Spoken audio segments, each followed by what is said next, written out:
last video I talked a little bit about the I Ching and like why hackers might be interested in the I Ching. And some of that understanding came through Technosis, which is an excellent book worth checking out. But I'm going to look through for the portions on Leibniz. There we go.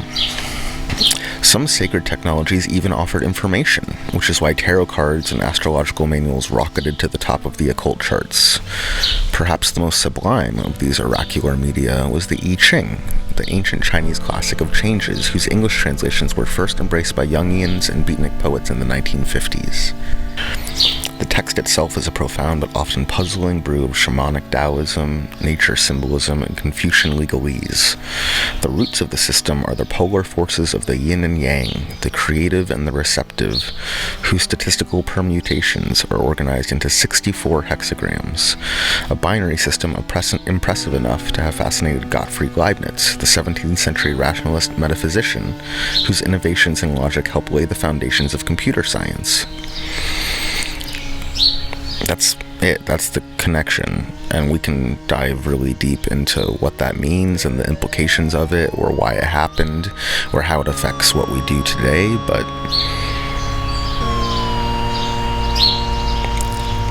it kind of comes down to Leibniz, who's understanding or trying to come to an understanding of the universe. And I didn't realize until I was reading Leibniz in China, like how much it was driven by trying to explain God from like a Christian theology, but I won't hold that against him. The I Ching thus functioned as a kind of personal counter-computer, a binary book of organic symbols that could challenge a system raging against the Tao. But even as it tapped into the analog patterns of the soul, the I Ching was at root a digital system, its underlying numerical patterns familiar to any computer programmer. So Davis touches on the ways in which Leibniz was inspired or impacted by the I Ching for like a page in Technosis, but then somebody asked to talk about it more. So I was like, okay, I need to actually learn more about this. I got Leibniz in China, which is a Cambridge Press, pretty interesting book. I skipped a little bit of the metaphysical parts. It's important to understand his philosophy on the universe and why that made him, as a 17th century scientist and philosopher, open to the ideas of Chinese technology and Chinese history. In the beginning of this book, they talk a lot about kind of contemporary thinkers of his time and the ways in which they didn't engage with any non-European ways of thinking. But Leibniz has this concept. He formulates the criterion of perfection in two ways. The first is efficiency. On one side is an ideal of order, simplicity, and uniformity, and on the other is an ideal of variety, productivity, and phenomenal richness. Leibniz supports this criterion by analogy. One who acts perfectly is like a geometer who can find the best construction for a problem, like an architect who makes the best possible use of his resources, like a householder who uses his resources so that all is productive, like a machinist who acts in the least difficult way, and like an author who includes the greatest number of truths in the smallest volume. And then this is important, again, to understanding why he was open to a Chinese way of thinking. The second formulation of perfection is the maximization of being, or the creation of as much as possible. We must first acknowledge that since something, rather than nothing, exists, there's a certain urge for existence. He also says, pleasure does not derive from uniformity, for uniformity brings forth disgust and makes us dull, not happy. This very principle is a law of delight. So Leibniz is already coming from a philosophy of like diversity of thought and diversity of thinking, and this idea that there are universal truths that different cultures can see from different perspectives and lenses. The metaphor they use is of like a bunch of people looking into the same town from different hillsides, and you might get different perspectives, different streets, you might see different patterns, but if you went and talked to each one of those people, you would get a better sense of the whole of the town than you would would, from any individual view. And that's like a really important, powerful reason that Leibniz is open to speaking with the Jesuit missionaries in China, who were themselves trying to convey Christian theology and often giving, Western and European science to the Chinese in exchange for understanding their language and their technologies and their culture. I guess we'll find out if you can still hear and understand me when my neighbor is mowing the lawn right next to me. So that'll be fun. All right, so why is it important to know Leibniz being aware of the I Ching? I guess you have to imagine you're the 17th century mathematician, you're trying to find some order in the universe, some cosmic law that unifies everything, right? Some source code of the universe written by God, and this is his view, it's not mine necessarily. But he independently comes up with this idea of binary, right? And he sends it to this Jesuit missionary, I think Bouvet or something. I need to learn the right way to say their names, but he sends it to the missionary, and the missionary sends back this diagram of hexagrams, which it's in the book. I'll put it up.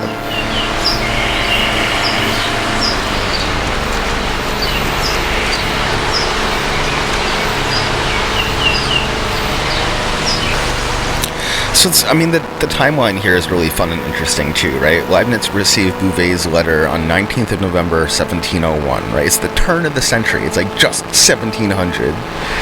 Leibniz's excitement at Bouvet's suggestion that the binary system might unlock the secrets of the I Ching is clear in the following lengthy response, not least in his claim that it was a matter of providence that he should have outlined his binary system to Bouvet at the very time when Bouvet was trying to discern the meaning of the I Ching, thus making possible the association between the two. He's describing a synchronicity. The concept of synchronicity is not invented for a long time, but it's a synchronicity that brings Leibniz to the I Ching, I think.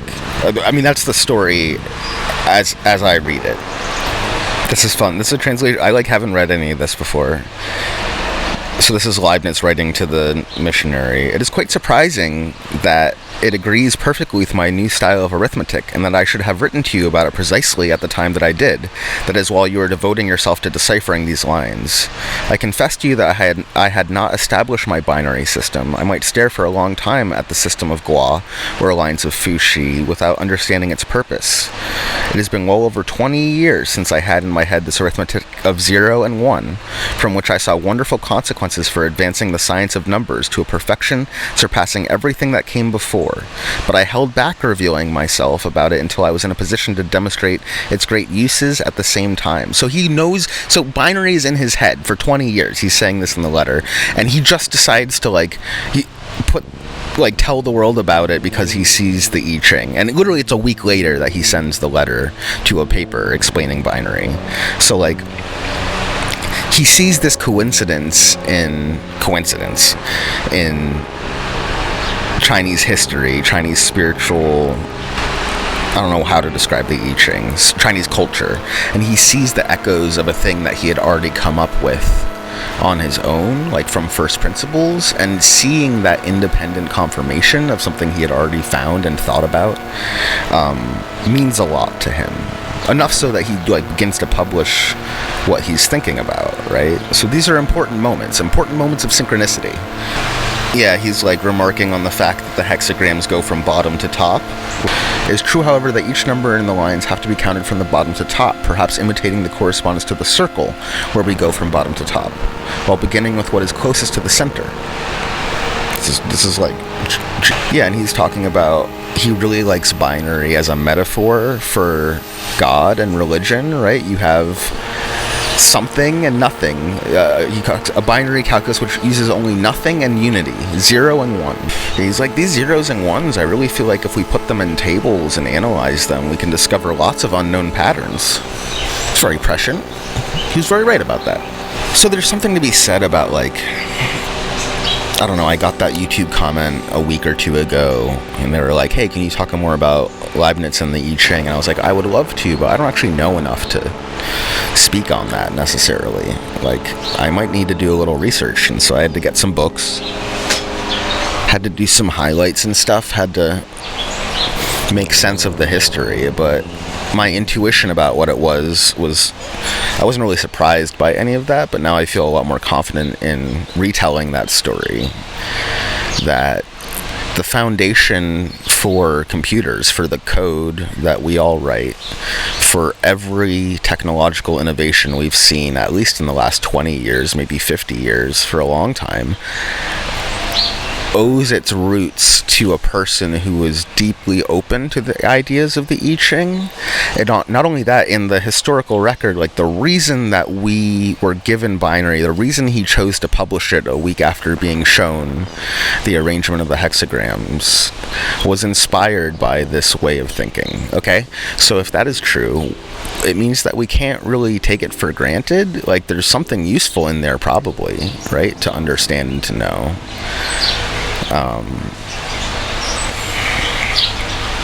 It's worth just dwelling on the simple concept of yin and yang, right? And it's kind of been boiled down to that symbol that you see, which is like been robbed of all of its meaning as a symbol, the same way like a cross has. But the meaning of it is pretty intricate, right? The idea of nothingness and somethingness, the fact that we all exist in a galaxy, a universe where nothingness is very easy. So it means that we've kind of lost a big part of our lineage as computer programmers, that these things are not taught to us alongside syntax and recursion and for loops, right? Like, they're not explaining to you that you live in a lineage of people trying to understand really metaphysical problems. Like, binary comes from a religious place for Leibniz, trying to explain like a unity in the universe, a universal truth of God, a representation of like a very Christian God as well in the early 1700s in Germany. By the way, a Protestant Christianity. He wasn't Catholic, but he also, the diversity of thought, he wanted to unify Christian theology, he wanted to unify human philosophy and math, and that endeavor kind of impacted all the work that he did. And these are important things to think about, right? Like, this is the person who pulls all these things together and delivers us the gift of binary. It's literally embedded in everything that we're doing. It's embedded in the way that the data of this recording is stored. And maybe it's just like a fundamental atomic building block of our universe, on and off, there and not there, existing and not existing, light and shadow. I hate to be cliche about it, but truly, like, this is what we're talking about. And it's not woo-woo, because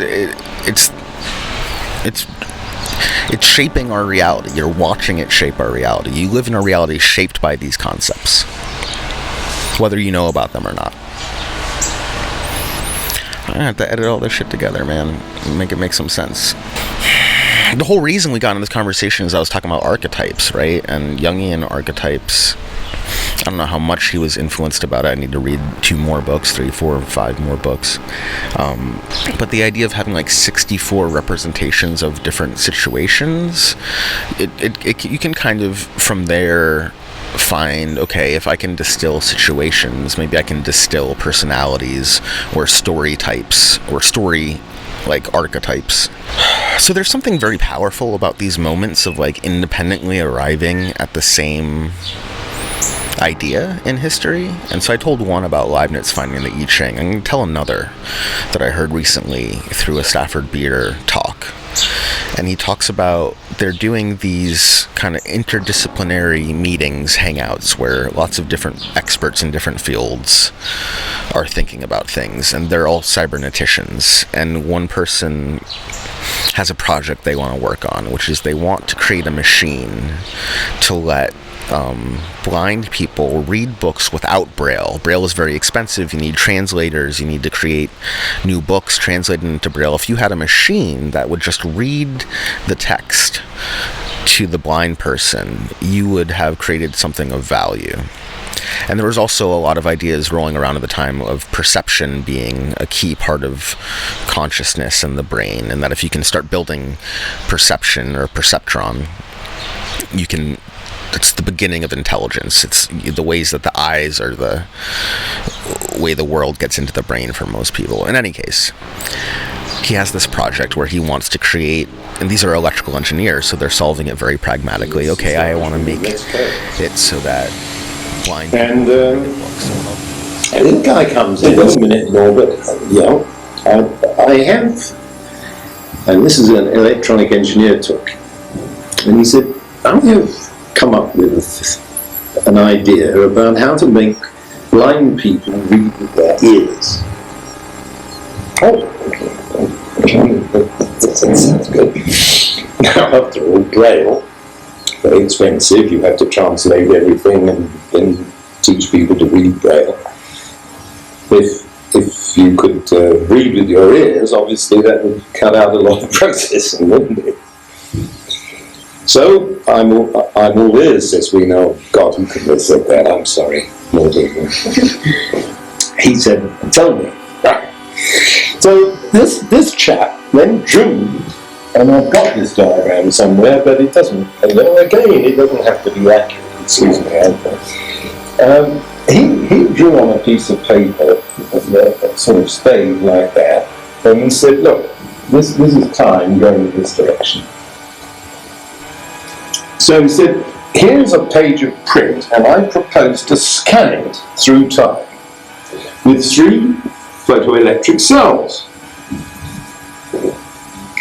Now, this one will sound a note, and so will this, and so will this, and they'll be members of a chord. So,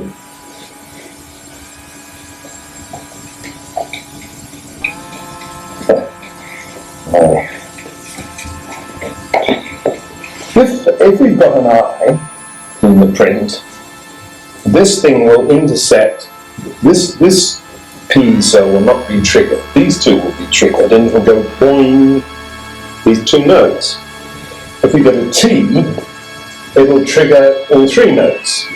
Sorry, an L will trigger all 3 notes. A T will trigger all 3 notes, and this one will be sustained. So you got boing. So gradually you could train the ear, he says, to understand what this means in terms of words.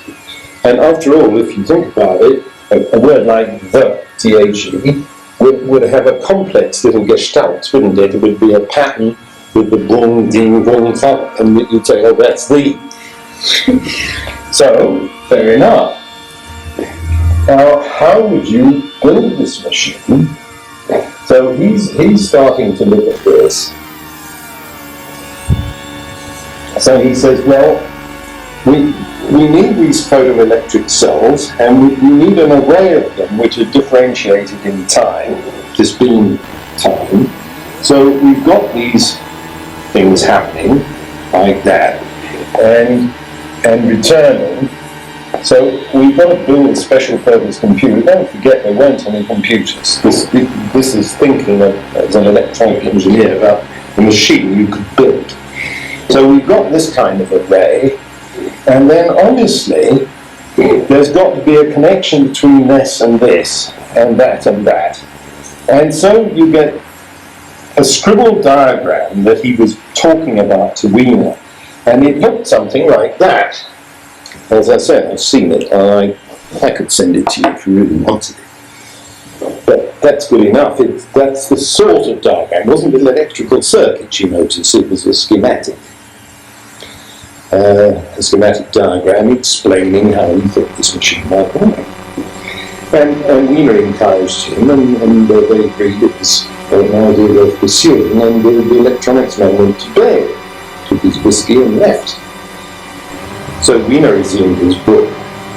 In came Rosenbluth, whom I already told you is the director of this institute and the world's leading authority on the brain, neurophysiologist. Went to look for a magazine on the table, found this line there, and he said, you ready for this? He said, Robert, Who's been trying to draw a diagram of the fourth visual layer of the cortex? Do you get it? And this makes them kind of reel back and think, okay, we've independently, through first principles, designed something that exists in nature. Like, we've co-discovered, we've simultaneously discovered, like, maybe a universal truth. This leads you to the question, do two people independently discovering something mean that is more true? Maybe not. But it strikes me as another moment of synchronicity, right? In cybernetics history, also computing history. So we have these moments of synchronicity that are kind of impacting and shaping the technology and industry that we're in. And it's important to know these things because they shape what we do. They shape the patterns of the work we create. They shape the tools we use, right? We are in these philosophies and ideologies, whether we know it or not, right? We are the children of them, the grandchildren of them, the great, so on and so forth. It's also important to understand the ways in which Leibniz's understanding of the universe as a network of perceptions is reflected and echoed in neuroscience, and also reflected and echoed in the architecture of neural nets and large language models, and has proven to be a successful structure, right? These are decentralized units of perceiving and thinking. As the archetype of the network comes to infiltrate contemporary conceptions of brains, ecology, and technology, monads and jewel nets arise in the realm of virtual possibility. Ecologists and network architects would be the first to point out that while everything is ultimately connected to everything else, some things are definitely more connected than others. And I think this is Leibniz is not only a grandfather of binary and computing and arithmetic, but also of systems thinking, a way of seeing networks as their own valuable ways of thinking, neurons firing in a brain rather than some monkey at a steering wheel, I guess. Oh, this is good. This will help me make my point. So why is it useful to know these patterns? Mindfulness cultivates and sharpens attention. The mind is an instrument, and we practice scales so that we may begin to improvise with spontaneous grace. The mind is an instrument, and we practice scales so that we may begin to improvise with spontaneous grace.